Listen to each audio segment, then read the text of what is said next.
Bismillahirrahmanirrahim. Assalamualaikum warahmatullahi wabarakatuh. Perkenalkan, nama saya Muhammad Fauzan Yunus, NIM 1814090008. Kami dari kelompok 2 akan mempresentasikan makalah kami yang berjudul Verenigde Oost Indische Compagnie atau VOC. Mungkin langsung saja kita masuk kepada pembahasannya. Yang pertama, latar belakang berdirinya VOC. Seperti kita ketahui, persaingan antara para pedagang barat muncul dengan semakin banyaknya pedagang barat di Indonesia. Hal tersebut sebagai hal kurang positif bagi perkembangan para pedagang Eropa. Untuk itulah maka bangsa barat kemudian mendirikan persekutuan atau organisasi perdagangan. Tujuannya adalah agar tidak terjadi persaingan tidak sehat antar bangsa barat, khususnya yang satu negara. Untuk mengatasi permasalahan tersebut, bangsa barat khususnya Belanda pada tanggal 20 Maret 1602 dibentuklah Verenigde Oost Indische Compagnie atau disingkat VOC atau Persekutuan Perusahaan Dagang India Timur.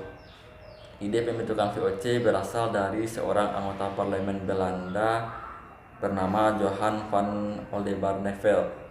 VOC merupakan merger penggabungan dari beberapa perusahaan dagang Belanda. VOC dibentuk sebagai bentuk penyatuan merger beberapa serikat dagang Belanda.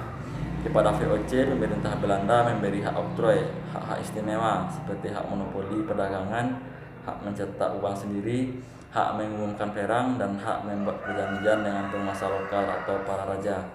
Status layaknya sebuah negara ini membuat VOC punya otonomi khusus untuk bertindak, sebab hak membuat perjanjian melingkupi hak mengangkat dan memberhentikan pegawai atau penguasa setempat. Sebagai sarana mewujudkannya, pemerintah Belanda melengkapi VOC dengan pasukan bersenjata dan izin mendirikan benteng. Berkat kewenangan ini, VOC di bawah Stephen van der Hagen merampas loji Pangkalan Dagang yang juga berfungsi sebagai benteng Portugis di Ambon pada 1605. Baru pada 1609, VOC mendirikan lojinya sendiri di Banten yang dikepalai Francois Witter. VOC tidak menjadikan Ambon sebagai basis utama Pangkalan Dagang, sebab Ambon kurang strategis, jauh dari Selat Malaka. Maka dipilihlah Jayakarta yang saat itu komposisi penduduknya ialah warga Banten. Tidak hanya karena strategis, Jayakarta dipilih juga untuk menyingkirkan Portugis dari perairan Malaka dan meribut kantor dagangnya. VOC mempengaruhi penguasa Banten agar mencabut hak dagang Portugis. Liciknya Belanda, setelah Portugis terusir, penduduk Banten juga diusir. Pada masa pemerintahan Gubernur Jan Pieterszoon Koen tahun 1619, Koen lalu mengganti nama Jayakarta menjadi Batavia dan menjadikannya Pangkalan Dagang VOC. Inilah beda Belanda dengan kolonis lain. Belanda mendirikan basis dagang di Nusantara tidak seperti Portugis yang berbasis di India maupun Spanyol yang berbasis di Filipina, sehingga monopoli perdagangan di perairan Malaka lebih efektif dan efisien. VOC menjadi satu-satunya kongsi dagang Eropa yang menguasai hampir seluruh Nusantara. VOC menguasai Malaka tahun 1641, Padang, Semarang, dan Manado tahun 1662, Makassar tahun 1667, dan Banten tahun 1684. Ketetapan VOC dalam melaksanakan monopoli diantaranya adalah Verplichte Leveransier, Kontingenten, peraturan tentang ketentuan areal dan jumlah tanaman rempah-rempah yang boleh ditanam, dan pelayaran hongi. Peraturan-peraturan ini mayoritas dijalankan secara tidak langsung atau indirect rule, yakni dengan feodalisme yang telah berkembang di Indonesia. Dengan Gubernur Jenderal sebagai pucuk pemerintahan, Gubernur Jenderal dibantu Dewan Hindia yang bertugas mengirim laporan. Melalui langkah ini, VOC menghimpun hasil bumi dari para raja dan bupati Bumi Putra. Meski begitu, kaum Bumi Putra tidak terlibat dalam struktur kepegawaian VOC ataupun terlibat statusnya bukan pegawai VOC, tetapi hanya mitra yang digaji secara tidak tetap. Inilah mengapa VOC selalu campur tangan dalam pergantian raja atau bupati. Sebab Belanda melalui asisten residen yang bertanggung jawab kepada gubernur mengawasi dan mengatur kinerja bupati atau raja dalam menghimpun hasil bumi dari rakyat. Sejak saat itulah pergantian raja dalam kerajaan-kerajaan tidak secara turun-temurun, melainkan ditentukan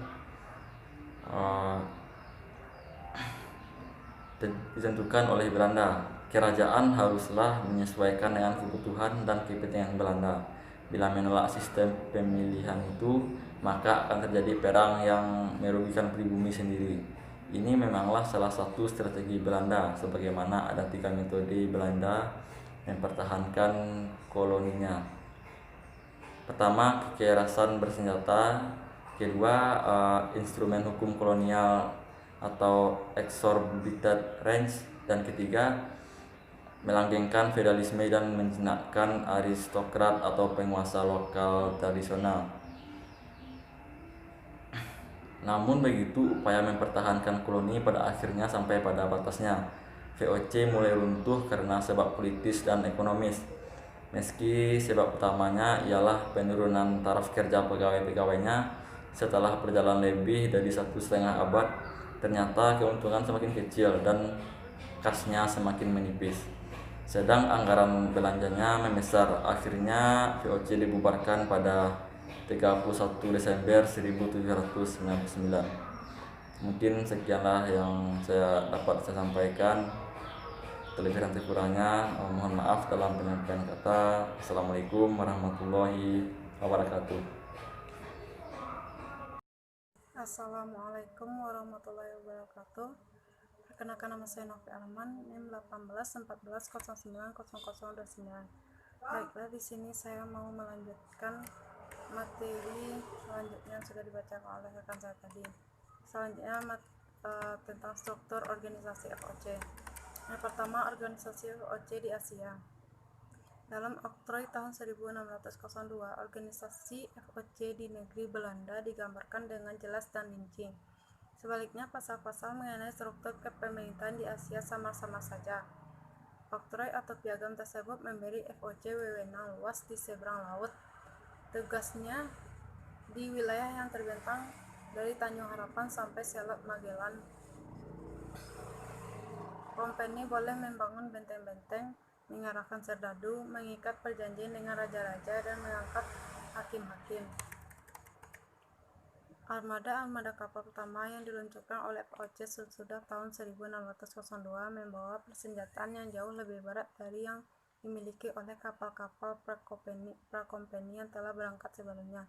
Tujuannya bukan untuk merebut wilayah tertentu di Asia, melainkan untuk menyerang orang Portugis dan menimbulkan kerusakan sebesar-besarnya di jajahan mereka.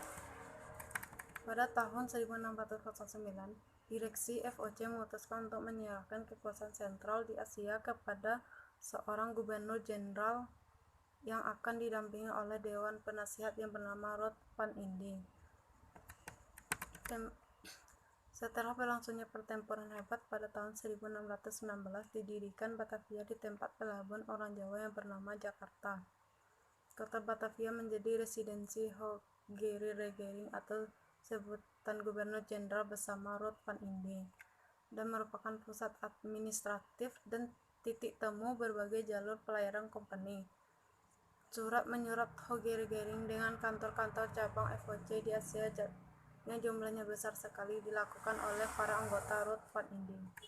Pembagian tugas ini menentukan pula susunan General Missive atau surat kiriman umum, yakni laporan Hogere Regering kepada Heren Zeppelin mengenai keadaan kompeni di Asia. Hogere Regering menyusun juga General East van Indie atau permintaan umum dari Asia, yaitu taksiran dana barang-barang, kapal, dan tenaga yang dibutuhkan untuk perusahaan di seberang laut. Biasanya kantor-kantor FOC di Asia dan bobot ekonomi serta kedudukan politisnya sangat berbeda-beda. Dalam General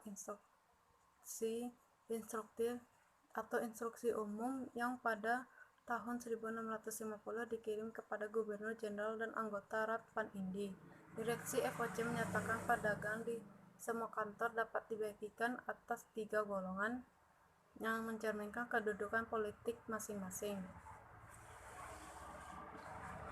Yang pertama yaitu kegiatan dagang yang dimiliki company karena telah direbutnya daerah yang bersangkutan dengan kekuatan militer, umpamanya Kepulauan Banda dan Taiwan. Selanjutnya, kegiatan dagang yang dilakukan berdasarkan perjanjian-perjanjian eksklusif. Yang ketiga, kegiatan dagang yang dilakukan setelah tercapainya kesepakatan dengan raja-raja atau bangsa-bangsa di Asia. Yang kedua, lembaga-lembaga FOC. Yang pertama, Hoge-Regering. Hoge-Regering atau Pemerintah Agung berdiri dengan pengangkatan Peter Booth menjadi pimpinan tertinggi seluruh perusahaan FOC di Asia dengan gelar Gouverneur General atau Resolusi Staten General tanggal 27 November 1609. Secara bersama, Gubernur Jenderal dan Rat Van Indi merupakan Hoge-Regering atau Pemerintah Agung pucuk pimpinan FOC di Asia. Sesuai dengan instruksi Herren Zeventin, pada tahun 1619 Gubernur Jenderal Van Pieterszoon menjadikan Jakarta sebagai tempat berkedudukannya pemerintah FOC di Asia. Yang kedua yaitu Hoge Komisi atau Komisi tahun 1791 sampai 1799. Pada tanggal 23 Mei 1991, Herren Zeventin bersama dengan William V. Prince van Orange selaku Direktur Besar FOC mengangkat 2 komisaris jenderal atau komisaris umum. Untuk wilayah Hindia Belanda, mereka adalah Sebastian Cornelis Nederburg, R.St. Advocat atau pengacara pertama company di negara Belanda, dan Simon Hendrik Fritsgenius, seorang kapten angkatan laut. Keduanya di Bering membentuk komisi khusus di Batavia yang akan bernama Hoge Komisi yang harus memeriksa penyelesaian berbagai ketidakberesan di bidang administratif. Yang ketiga yaitu Algemene Rekenkamer, Badan Pemeriksa Keuangan. Pada tanggal 19 Desember 1808, Hoge-Regering yang dipimpin oleh Gubernur Jenderal H.W. Daendels mendirikan Algemene Rekenkamer Van Indi. Pada waktu itu, Daendels sedang melaksanakan reorganisasi menyeluruh tata pemerintahan melalui badan baru tersebut yang menggantikan General Visit Kantor dan Kontor Jeneral. Daendels ingin memperoleh gambaran lebih jelas mengenai pendapatan dan pengeluaran negara Hindia Belanda. Instruksi bagi Algemene Rekenkamer disusun oleh Daendels sendiri dan pada tanggal 19 Desember 1808 disahkan oleh Hoge-Regering. Yang keempat, Raad van Justitie atau Dewan Peradilan. Raad van Justitie yang berkedudukan di Batavia merupakan lembaga peradilan tertinggi di wilayah kekuasaan FOC. Badan ini didirikan pada tahun 1620 dengan nama Ordinaris Luijden van den Gerechtshof in Poort of the Kasteel atau petugas peradilan biasa di benteng. Dalam revolusi pemerintah agung pertanggal 10 September 1626, nama ini diubah menjadi Ordinaris Raad van Justitie binnen het Kasteel Batavia atau Dewan Peradilan Biasa dalam Benteng Batavia. Akhirnya Raad van Justitie harus memutuskan perkara yang tidak sempat ditangani oleh pengadilan lainnya dan merevisi keputusan-keputusan dalam perkara-perkara perdata yang telah disidangkannya sendiri. Sekian materi di saya. Selanjutnya akan melanjutkan rekan saya. Baiklah, saya Wiki Safitri, NIM 1614090060, akan melanjutkan materi dari kelompok 2, yaitu C. Bentuk eksploitasi ekonomi VOC.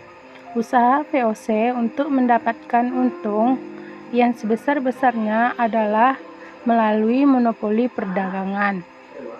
Untuk itu, VOC menerapkan beberapa aturan dalam melaksanakan monopoli perdagangan, antara lain yang pertama, Verpflichtleverantie, yaitu penyerahan wajib hasil bumi dengan harga yang telah ditetapkan oleh VOC.